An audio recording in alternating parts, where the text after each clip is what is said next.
안녕하세요. 먼키 채널의 히든 코너 창업 내비게이션입니다. 창업과 관련하여 사람들이 자주 묻는 질문이 있습니다. 바로 홀 매출, 배달 매출 마진이 많이 다른지, 둘 중 하나만 해야 하는 것인지, 아니면 동시에 둘 다 한다면 비중을 어떻게 둬야 되는지 등 어떤 것이 최선의 선택이 될지 너도 나도 그 답을 알고 싶어 하시는 거죠. 어떤 분은 배달만 하는 것이 맞아. 어떤 분은 배달은 너무 마진이 안 남기 때문에 홀을 해야 되는 거야. 어떤 분은 아니야, 둘을 섞어서 해야지. 이런 얘기들도 많이 들으셨을 것입니다. 그렇기 때문에 사실상 나에게 맞는 이상적인 구조를 파악하기가 매우 어려우셨을 거라 생각이 드는데요. 그래서 오늘은 홀과 배달의 유형별 이익이 어떻게 되는지, 어떻게 해야 이상적인 매출 구조로 사장님들이 안정적인 운영을 할 수 있는지에 대한 방법론을 목적지로 설정하겠습니다. 그럼 지금부터 안내를 시작하겠습니다. 먼저 홀을 100% 하는 경우와 배달을 100% 하는 경우, 그리고 홀과 배달을 반반씩 섞어서 하는 경우의 손익을 따져보도록 하겠습니다. 여기 보시는 데이터는 실제 리얼 데이터를 베이스로 한 것입니다. 실제 영업을 하시게 되면 어느 정도의 비용이 들 것인지 좀 추정해 보실 수 있으실 겁니다. 먼저 홀만 100% 하는 경우를 보겠습니다. 기준 매출은 2천만 원을 하는 경우로 생각해보죠.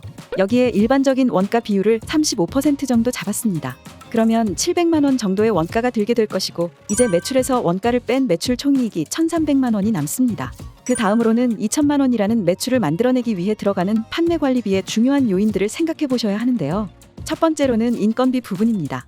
2천만 원 정도 매출을 내는 규모에서는 주문 받는 것부터 시작해서 접수, 결제, 홀서빙 여러 가지 일들이 있기 때문에 파트타임으로 3명 정도 드는 것이 일반적일 것입니다.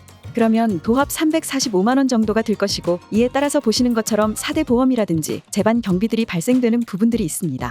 그 다음으로 임대료를 보시겠습니다. 2천만 원 정도의 매출이 나오려면 어느 정도의 홀 사이즈도 있어야 되지만 위치도 나쁘지 않아야 될 것이므로 평당 한 8만 원 정도의 임대료가 나온다고 가정해 볼게요. 그러면 만약 30평의 가게라고 할 시 약 240만 원 정도의 임대료가 들 것이라고 예상할 수 있을 것입니다. 여기에 약 8만 원 정도의 통신비가 기본적으로 들겠고요. 그 다음 필수사항인 수도 광열비, 전력비는 약 20만 원 내외로 잡아보겠습니다. 이외에도 보험료나 소모품비 등이 보이시는 대로 이렇게 발생합니다. 자, 그 다음 여기 노란색 부분이 매우 중요하니 주목하셔야 합니다. 보통 사장님들이 쉽게 간과하는 부분이기 때문이죠. 바로 감가상각비입니다. 우리 사장님들 처음 가게를 오픈하실 때 들어가는 인테리어나 방수 등 각종 시설 투자비가 있을 텐데요. 앞서 말씀드린 30평인 경우로 생각해 본다면 약 8천만 원 정도 보는 것이 일반적인 업계의 상황입니다. 그리고 바로 이 지점에서 우리는 감가상각비를 생각해 봐야 하는 거죠. 예를 들어 내 가게가 3년은 유지될 거야 라고 생각하신다면 36개월 동안 8천만 원을 나눠서 분할 납부하는 것하고 똑같은 이치로 생각해야 된다는 겁니다. 그래서 보시는 것처럼 감가상각비는 약 222만 원 정도 발생한다고 볼 수 있는데, 많은 분들이 이 금액을 내 손익계산에서 빼지 않으시죠. 그렇게 해서 착각하시는 일이, 이를테면 3년 동안 정말 열심히 장사를 해왔고 그렇게 해서 수중에 약 8천만 원이 남았다면 이걸 벌었다고 생각하시는 겁니다. 실은 그만큼 감가상각이 일어났기 때문에 남은 것이 없는 격인데도 말이죠. 초보 사장님들이 이런 실수들을 하시기 때문에 이 감가상각비 개념을 잘 알고 계셔야 됩니다. 마지막으로 카드 수수료 한 2% 정도 잡아보았는데요. 이 부분은 영세 사업자냐, 중소 사업자냐에 따라 구간별로 좀 다르게 발생할 수 있으니 내 상황에 따라서 계산해 보시면 되겠습니다. 이렇게 해서 모두 계산하게 되면 홀만 100% 할 경우 영업이익이 한 322만 원 정도 남는 것을 보실 수 있습니다. 자, 그 다음에 배달 매출만 100%로 하는 경우를 보겠습니다. 매출 기준은 똑같이 2천만 원으로 생각해 볼게요. 그런데 여기 보시면 원가율이 다르죠? 이번에는 40%입니다. 이건 아마 장사하시는 분은 다 아실 텐데요. 배달 장사는 음식에 대한 원가 외에도 배달 용기라든지 하는 배달 부자재가 들기 마련이죠. 이러한 요인으로 인해 보통 5% 정도 더 올라가게 됩니다. 따라서 이 부분은 800만 원 정도가 될 것이고, 그래서 매출 총이익이 1,300만 원이었던 홀과는 달리 1,200만 원이 됩니다. 다음으로 판매 관리비가 어떻게 되나 한번 보겠습니다. 인건비의 경우 일단 홀이 없고 배달 요리 중심으로 하게 되니 상대적으로 적게 든다고 가정했는데요. 파트타임 1.5명 정도로 하면 170만 원 정도의 수준으로 줄어들게 됩니다. 다음 임대료 부분 역시 배달 장사는 적게 잡을 수 있습니다. 위치가 크게 중요하지 않고 홀 없이 주방 위주로 돌아가면 되기 때문에 10평 정도 수준이면 되겠지요.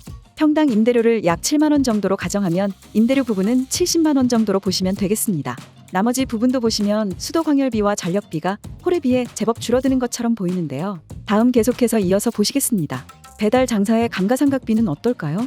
적당한 평수기 때문에 투자비가 얼마 안 들 것 같지만 사실 어느 정도 수월하게 작업하시려면 주방에는 여전히 돈이 제법 든다고 보셔야 합니다. 대략적인 투자비는 약 4천만 원 정도 든다고 생각해 보시면 되겠고요. 이제 여기에서 3년 감가상각하게 되면 111만 원의 감가상각이 발생되게 됩니다. 여기까지는 괜찮은 것 같은데요. 문제는 다음입니다. 홀에는 없었던 엄청난 부분의 수수료가 발생하는 것을 보실 수 있는데요. 바로 배달 수수료입니다. 여기서는 그나마 적은 비율을 차지하는 29.7%를 적용했는데요. 이렇게 하게 되면 약 594만 원의 배달앱 수수료가 나가게 되고, 이에 따라 영업이익은 171만 원으로 줄어들게 됩니다. 같은 매출을 해도 배달 장사는 홀 장사에 비해 수익률이 낮다고 볼 수 있겠죠. 다음은 홀반, 배달반 하게 되면 어떻게 되는지 한번 보겠습니다. 일단 배달이 있으니 원가율은 아까 말씀드린 배달 부자재 추가 비용을 감안해서 38% 정도로 볼 수 있을 것입니다. 그러면 약 750만 원 정도가 되겠네요. 인건비의 경우도 배달 100%였던 1.5명보다 조금 더 잡아서 2명 정도라고 가정하겠습니다. 임대료 부분은 홀 장사를 하기 때문에 약 20평 정도가 필요하다고 가정하고 평당 8만 원 정도라고 했을 시 약 160만 원이 발생할 것입니다. 여기에 투자비는 두 가지 경우를 섞었으니 그 중간 정도인 한 6천만 원 정도로 잡고, 이에 따른 감가상각비를 3년에 나눠서 낸다라고 하면 약 166만 원의 감가상각비가 발생되겠죠? 그 다음 홀에서 결제한 카드 수수료, 그리고 나머지 반은 배달에서 발생되는 배달 수수료를 최종 계산하게 되면 약 275만 원이 남습니다. 홀보다는 조금 낮지만 배달보다는 높은 매출이라는 것을 볼 수 있겠죠. 자, 그럼 단순히 이게 끝일까요? 여기서부터 우리가 생각해볼 중요한 사실이 한 가지 더 있습니다. 앞서 감가상각비를 계산할 때 그 기간을 3년이라고 가정하긴 했으나 사실 우리나라 식당의 실제 평균 존속률은 약 1년 반 정도라고 봐야 하는 것이 현실입니다. 그렇다면 진짜 현실에서의 존속기간을 놓고 감가상각비를 계산해보면 어떻게 바뀌는지 한번 볼게요. 처음 말씀드렸던 홀만 100% 하는 경우인데요. 다른 요소는 다 똑같고 감가상각의 기간만 변경해본 것입니다. 1년 반, 즉 18개월을 감가상각으로 놓고 보게 되면 영업이익이 100만 원으로 확 줄어들게 됩니다. 이게 감가상각이 미치는 진짜 영향인데요. 즉 홀만 하게 되면 마진은 괜찮게 남기는 구조일지라도 이런 식으로 실제 감가를 따져보았을 때 1차적으로는 투자비에 대한 부담이 발생하게 되는 것이고, 또한 상권이라는 외부 환경에 영향을 받지 않을 수 없기 때문에 항상 리스크에 대한 요소를 가지고 있을 수밖에 없다는 부분도 감안을 해야 하는 것입니다. 그래도 아직 실망하긴 이른데요. 왜냐면 적어도 배달보다는 좋기 때문입니다. 같은 기준을 적용했을 때 배달만 하는 경우에는 영업이익이 50만 원대로 내려가게 되는 걸 보실 수 있습니다. 이처럼 배달만 하는 경우는 초기 투자비가 적게 든다는 장점이 있지만 앞서 보신 것처럼 굉장히 마진이 낮기 때문에 사장님이 정말 고생스럽지만 돈이 모이지 않을 확률이 높다고 볼 수 있겠습니다. 자, 그런데 여기서 같은 기준으로 홀과 배달을 반반씩 하는 경우를 보겠습니다. 3년이라는 기간을 잡았을 때에 비해 영업이익이 109만 원으로 줄어든 것을 보실 수 있는데요. 이렇게 보면 작은 차이지만 홀만 했을 경우와 큰 차이가 없다는 결론이 나오게 됩니다. 즉 이렇게 실제 데이터로만 보더라도 홀과 배달을 적절하게 섞는 부분들이 사장님의 이익에도 좋을 수 있다라는 것을 말씀을 드릴 수 있는데요. 사실 이런 식으로 두 가지를 병행하여 매출 구조를 양쪽에서 만들게 된다면 서로 간에 상호 보완 작용이 일어나면서 비교적 안정적인 장사를 하는데도 큰 도움이 됩니다. 이를테면 점심 장사가 잘 되는 매장의 경우 홀 손님만 상대하기에도 정신이 없으실 테니 배달의 비중을 줄여서 홀 장사에 집중하고, 저녁 장사가 상대적으로 약하다면 배달과 관련된 매출 부분들을 늘림으로써 상호 보완적인 매출 구조를 만드시는 거죠. 자, 그러면 이쯤 되시면 이런 생각이 드실 거예요. 무슨 말인지 알겠는데 일단 홀을 하려면 목이 좀 좋은 데 있어야 될 거 아닌가? 그런데 높은 투자비를 들이면 나중에 어렵다고 하니 어떻게 하란 말이지? 바로 이런 부분을 보완하기 위해 설계된 합리적인 사업 모델이 있습니다. 사실 지금까지 설명드린 데이터는 먼키에서 지난 4년 동안 실험을 하여 얻어낸 자료였는데요. 이를 통해 장사를 하는 데 있어 가장 합리적인 시스템인 식당 렌탈 모델을 만들게 되었습니다.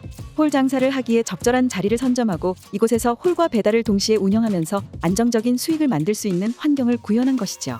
물론 가장 중요한 전제 조건인 투자비가 한 푼도 들지 않는다는 것도 가장 주요한 장점이라고 볼 수 있겠는데요. 식당을 하는데 필요한 기본 공간부터 기물, 집기, 시스템 등의 필수 환경을 마련해서 초반 목돈을 투자하지 않아도 시작이 가능하도록 구성했습니다.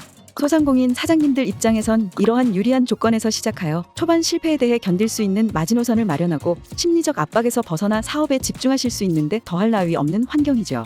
이 과정에서 메뉴 개발이든 마케팅이든 여러 가지를 작게 도전하고 실패하고 피드백을 얻고 이걸 계속 반복하면서 사업을 진화시키면 되는 겁니다.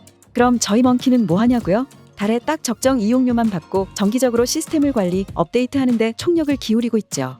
혹시라도 저희 모델이 관심이 있으신 분은 하단의 링크를 클릭하여 확인해 보시기 바랍니다. 자, 이렇게 해서 오늘은 배달과 홀 과연 어떻게 수익이 달라지는지, 그리고 배달과 홀을 어떻게 섞는 것이 나한테 가장 이익이 되는지, 또 감가상각이라는 개념을 도입을 했을 때 배달, 홀의 어떤 매출 비중이 우리 사장님들한테 가장 도움이 될지에 대해서 알아봤습니다. 앞으로도 여러분들에게 도움되는 내용들을 가지고 찾아뵙도록 하겠습니다. 저희 채널 구독과 좋아요 한 번씩 해주시고 여기까지 창업 내비게이션이었습니다. 감사합니다.